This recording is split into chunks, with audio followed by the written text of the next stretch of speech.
শেখ শাহজাহানকে আজকে বসিরহাট মহকুমা আদালতে পেশ। আমরা এই নিয়ে বিস্তারিত কথা বলবো। রিয়া মাঝে এই মুহূর্তে আমাদের সঙ্গে টেলিফোনে রয়েছেন প্রতিনিধি। রিয়া, কি জানা যাচ্ছে? আজকে দলটির অতিক্রান্ত হয়েছে এবং দলটির মাথায় সেই শেখ শাহজাহানকে একই করিডোরে তাকে আনা হলো, অর্থাৎ বসিরহাট কোর্টে তাকে আনা হলো এবং তাকে ফেস করা হয়েছে।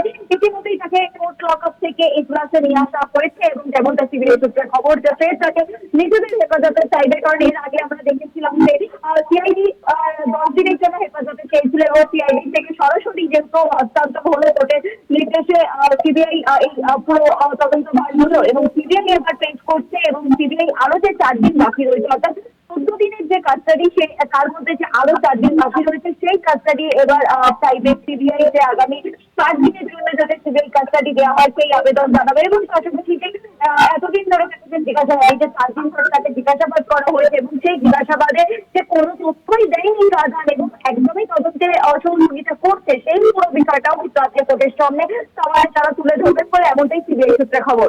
ধন্যবাদ তোমায়। শাহজাহানকে এই মুহূর্তে বসিরহাট মহকুমা আদালতে তাকে নিয়ে আসা হয়েছে এবং আজকে সিবিআই ফের একবার নিজেদের হেফাজতেই চাইবে, তাকে জিজ্ঞাসাবাদ করার প্রয়োজন রয়েছে। আজ হেফাজত শেষে ফের একবার নিজাম প্যালেস থেকে শাহজাহানকে নিয়ে যাওয়া হয়েছে বসিরহাট মহকুমা আদালতে। আজ সেখানেই পেশ করে নিজেদের হেফাজতে চাইবে সিবিআই। শাহজাহান শেখ এই মুহূর্তে তাকে জিজ্ঞাসাবাদ করাও হয়েছে, কিন্তু এখনো পর্যন্ত তেমন কোনো তথ্য উঠে আসেনি, যার কারণে আজ ফের তাকে বসিরহাট আদালতে পেশ করা হবে এবং নিজেদের হেফাজতে চাইবে সিবিআই।